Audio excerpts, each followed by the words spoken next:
Ya udah berarti. Jadi gitu. Langsung udah selesai. Kok lu sel pakai motor cowok? Hah? Motor cowok? Terus lu pakai motor cewek? Itu maksudnya apa? Ini motor yang wow. Keren. Wow, keren. Udah nggak usah nyaman-nyaman banget, ntar sayang. Kok lu kuat sih? Kok lu bisa sih? Kan itu cuma motor-motor anak muda.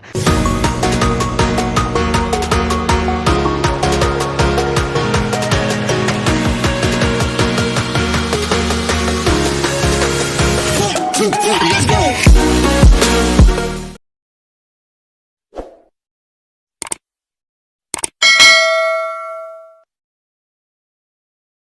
Balik lagi di Jurnal Gisel. Sekarang aku lagi ada di Handlebar, ada di Moto Village. Kalau misalnya kamu mau kesini, langsung aja cus, bisa apaan aja ya, dari ngecat, dari ngurusin servis dan segala, cuci motor juga, detailing, bah, lengkap semua. Helm dicuci di sini juga bisa sekarang. Dan yang paling senangnya itu kenapa aku mampir ke sini, nggak kayak bengkel.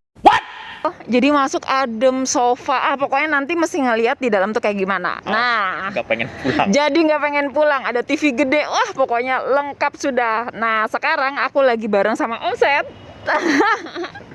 Aku lagi bareng sama Omset pengen ngobrolin soal motor cewek dan motor cowok. Aku sebel Omset.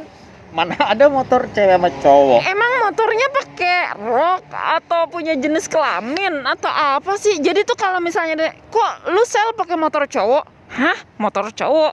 Terus lu pakai motor cewek? Itu maksudnya apa? Pertama ya, kalau dari sejarahnya ya, motor itu awal sejarahnya tuh justru menghormati cewek loh. Maksudnya itu kayak gimana? Hah? Menghormati cewek? Menghormati cewek. Kayak gimana itu maksudnya? Apa ya? Sebenarnya dulu kan asalnya dari kuda ya. Kuda, betul. Dulunya itu motor-motor awal itu rantainya ada sebelah kanan.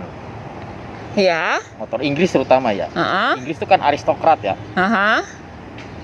Kalau sama wanita kan yang gimana banget gitu ya. Yeah. Kenapa rantainya di kanan? Supaya kalau cewek naik motor yang banyak pakai rok. Yang pakai rok, roknya nggak kena rok. Roknya nggak kena rantai. Iya. Terus? Tapi nih sekarang balik lagi nih, itu aja belum selesai dijelasin. Aku langsung tahu kenapa naik motor mesti dari sebelah kiri. Iya kan?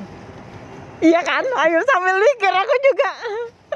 Itu sih awalnya dari naik kuda. Coba ini kalau reverse sejarah mungkin panjang. Coba sekarang lihat orang naik kuda dari sebelah mana? Iya, dari sebelah kiri memang. Iya kan? Iya. Nah, kalau misalnya aku kan mikirnya kalau misalnya motor naik sebelah kiri, makanya dia standar sampingnya di sebelah kiri gitu ya. Makanya dia lebih miring. Iya. Cuman kenapa sebelah gitu kiri loh? Kenapa sebelah kiri? Apakah ada dengan otak manusianya kah atau apanya kah? Kembali ke sejarah lagi ya, kuda terus aristokrasi, elit, borjuis. Kan dulu yang kental banget di Inggris ya. Inggris setirnya mana? Jalannya jalur sebelah kiri atau sebelah kanan? Kiri, ya kan? Sehingga kuda itu banyak kan turunnya akhirnya ke kiri. Karena kalau dia turun ke kanan kan jadi tengah jalan, betul. Awalnya dari situ. Nah, udah mikir aja sendiri. Itu dari pertama-tamanya aja berarti kita kiblatnya tuh ke Inggris ya. Karena mereka duluan mungkin yang negara maju gitu yang saat itu kita lihat yang terlihat ya. Yang terlihat gokil ya. Aku kalau misalnya ngobrol sama Omset kayak bisa belajar sejarah gitu.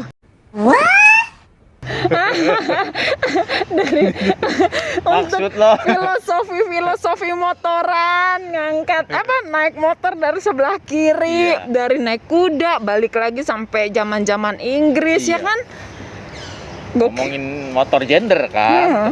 Akhirnya ya itu sejarah-sejarah tuh keluar motor yang cc-nya makin gede lah. Awal-awal sih emang pasti cc-nya gede ya. Rodanya gede, cc-nya gede. Motor berat ya kan. Biasanya gangster yang naik motor tuh. Rawatnya susah, mesinnya di situ. Kalau mau nyalain motor mesti olinya diapain dulu, bensinnya diginiin dulu, gini baru bisa jebret. Sulit ya kan. Ribet banget. Kayak kita pernah cerita waktu itu. Akhirnya ada konsep motor yang mudah dipakai. Nah, itu juga kayaknya nggak ada gender deh, ngomongnya mudah dipakai. yang Dan memudahkan bisa dipakai semua orang di gitu semua kan. orang. Karena identiknya kalau motor gede, motor berat, motor ribet itu cuman cowok doang yang bisa. Walau pasti zaman dulu juga ada cewek yang make ya kan. Sehingga ada paradigma itu kan, karena motor berat, motor ini ya cowok aja yang make. Padahal kan masa cowok doang gitu kan, kenapa nggak semua? Iya. Atau cowok juga pengen yang gampang gitu make motornya, tinggal apa gitu, kalau ada maintenance juga gampang aksesnya. Tapi sekarang nih ya, kalau misalnya orang-orang atau cowok-cowok atau mereka-mereka yang bilang motor metik adalah motor cewek, aku jadi punya pemikiran beda lagi, yang mungkin cowok-cowok yang pakai motor metik sekarang ya yang memang mau praktis aja gitu, yang mau lebih praktis, atau cowok-cowok sekarang itu lebih kayak semacam maunya tuh yang lebih simple. Yang udah segera semua, nggak semuanya sih sebenarnya ya, nggak cewek nggak cowok sih ya maksudnya. Manusia lah emang itu kebutuhannya, ada pengen mudah ya udah pakai skuter aja, skuter yang kayak apa kan banyak tipenya. Kalau naik motor ya sekarang Jakarta lihat aja naik motor gede, kan naik motor gede aja ya Gedenya segede sama Gede. box apa gede? segede Oh yang kayak gini, yang kayak gini. kayak gini-gini itu kan panas apa segala macem ya kan, nggak praktis juga gitu. Kadang-kadang tiap hari motor paling praktis akhirnya ya skuter Skutik. lah. Betul, udah skuter. Sekarang zaman ada skuter metik. Iya, skutik. Udah bisa bawa-bawaan belanjaan banyak, terus bagasi juga ada. Terus tinggal start and go, gas rem doang. Kakinya bersih. Bersih. Udah. Apalagi nggak panas tadi udah ya. Nggak panas. Terus sekarang teknologinya juga udah pada irit-irit semua. Ya udah deh. Irit-irit semua udah bisa nyambung ke handphone, yang apa-apalah gitu udah banyak dah. Colokannya udah ada. Wah kayaknya tuh udah mulai brand itu udah mengerti user banget ya. Jadi seru banget. Ya udah berarti. Jadi gitu. Langsung udah selesai enggak. Tapi aku masih penasaran buat orang-orang yang bilang motor cewek dan motor cowok. Kenapa nggak bilang motor metik atau motor kopling atau motor apa ya? Mungkin kalau misalnya yang motorcycle kayak gini tuh disebutnya apa ya? Motor sport gitu ya. Atau ya genrenya ya itu aja, ada motor sport, ada motor naked, ada skuter. Skuter tuh metik sama nggak metik ya skuter aja gitu kan. Ada apa namanya, ada chopper, ada ini, udah motor aja gitu.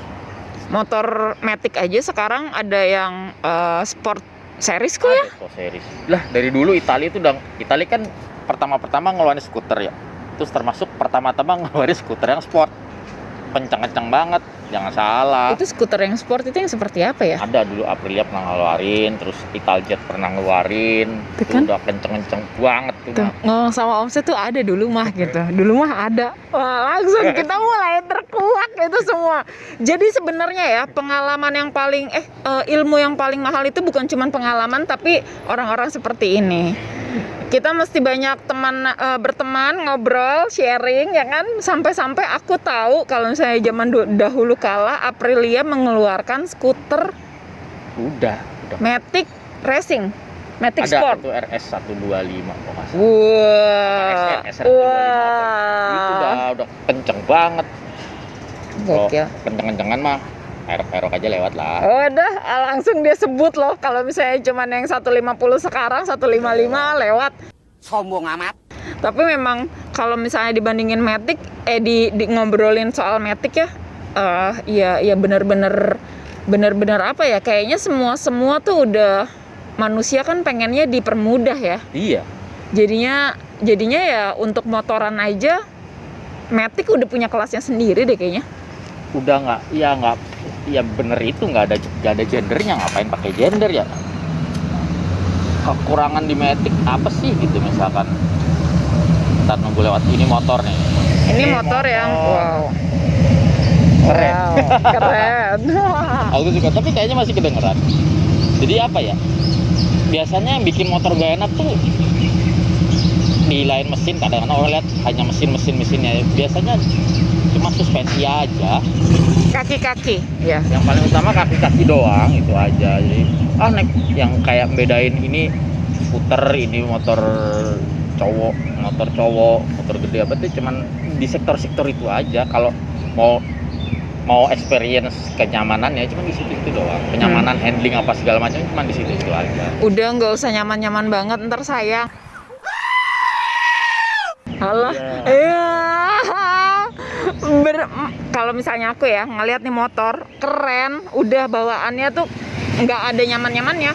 Selama keren, kalau udah dipakai terus difoto keren ya udah gitu. Untuk faktor kenyamanannya, jadi balik lagi ke kalian. Kalian itu mau prioritasin di sektor mana nih? Ya, jadi sesuai dengan peruntukannya aja. Misalkan motor sport begini ya kita siapin badan buat motor sport. Motor chopper seperti ini ya kita siapin mental sama badan kita buat motor ini. Kalau kita mau nyantai ya pakai motor skuter misalnya gitu. Udah ada, jadi bukan genre, lebih ada semua kebutuhan kita tuh udah dipenuhin aja gitu. Semuanya udah dipenuhin, semuanya udah ada pilihan, tinggal kalian yang milih. Nah, ada lagi kalau misalnya motor cowok atau motor cewek udah kita bahas ini, pembahasan selanjutnya adalah motor sport untuk anak muda, motor touring atau adventure untuk orang tua. Ya kayak ya nggak sih, mulai sekarang ini tuh udah mulai kayak kalau misalnya anak muda yang suka motor-motor touring, motor-motor yang duduk santai gitu, kayaknya lo tua lo gitu, Udah umur lo gitu. Terus giliran kalau misalnya yang udah umurnya udah banyak tapi pakai motor sport, kok lo kuat sih, kok lo bisa sih, kan itu cuma motor-motor anak muda. Pinggang gue sakit nih kalau bisa pakai kayak gitu. Iya, jadi kayak ada umur juga tuh motor. Ini tanggapan ya? Ya, aku hanya melemparkan Ya, materi. masing-masing punya, ya itu tadi, punya mental sama fisik yang harus disiapin kan. Motor adventure, mentang-mentang motor adventure bisa duduk tegak, emang kita nggak perlu persiapan fisik juga. Motor adventure tuh harus bisa, menurut aku ya, harus bisa lewat segala medan kan. Ya. Paling nggak dual purpose. Ya. Kalau jalan aspal agak bolong-bolong, terus jalan off-road yang agak kasar, itu harus bisa. Tapi nggak cuma motornya doang. Motornya bisa jalan, orangnya nggak kuat handle juga percuma. Jadi gobrak. Iya. Jadi menurut aku justru motor adventure itu butuh skill yang lebih edan lagi, karena kalau ngomong gue pengen punya motor adventure, tapi gue harus bisa kayak misalkan Graham Jarvis dulu gitu. Baru adventure tuh kepake banget gitu. Jadi larinya sih ke sana. Kalau masalah udah, kalau beli motor adventure udah umur ya gimana ya, umur kan tidak bisa dari angka ya. Iya. Umur apa uzur gitu. Ada uzur. Umur masih 30-an misalnya, tapi udah uzur. Itu nanti ngomongnya panjang lagi, kenapa? Betul. Gimana caranya bisa umurnya sekian tapi badannya masih segitu. Bener. Itu ada pembahasan selanjutnya lagi, karena kalau misalnya ngebahas ini sama Omset udah panjang lagi, bakalan kemana-mana lagi. Sampai sore ini cahayanya udah langsung hilang. Soalnya kalau misalnya ngobrol sama Omset soal motoran, terus tadi tuh sejarah-sejarah, ilmu-ilmu ini itu semuanya tuh bakalan gampang banget dikorek-koreknya. Aku udah kayak mau ngeplotin, udah cukup sampai sini aja Omset. Okay. Nanti kita obrol-obrolnya lagi lewat live Instagram bisa. Jadi udah berapa menit emang? Emang udah berapa menit tuh? Ya, Dia udah 12 menit aja ngobrolin yang udah ngalor ngidul, padahal baru kulit-kulitnya semua. Nah, Omset ini juga punya channel YouTube. Channel YouTube-nya ngebahas tentang motor-motoran juga. Apa channelnya, Omset? Matt Devil Motorcycling. Tuh namanya aja Matt Devil Motorcycling. Itu ngebahas tentang apa aja, Omset? Sebetulnya bisa banyak, cuman ini baru mencakup fisik motor aja, baru review motor aja. Tapi nanti pengennya sih nggak hanya motornya doang, nggak hanya motorcycle-nya doang, tapi motorcyclingnya juga semua. Sementara ini lagi slow down dulu, tapi bolehlah di subscribe ya. Iya dong, di subscribe channelnya, jangan lupa Jurnal Gisel dan Matt Devil. Jadi kalau misalnya ya ada di sini, dikasih tahu tuh nanti ada di sini, taunya sama editornya nggak ditulis, adanya di atas gitu. Makanya di subscribe aja, karena kalau misalnya ngobrolin tentang motorcycle dan motorcycling, aku tuh seneng banget ngebahas tentang riding experience. Iya. Pengalaman bermotornya gitu. Jadi makanya nyobain motor apa aja.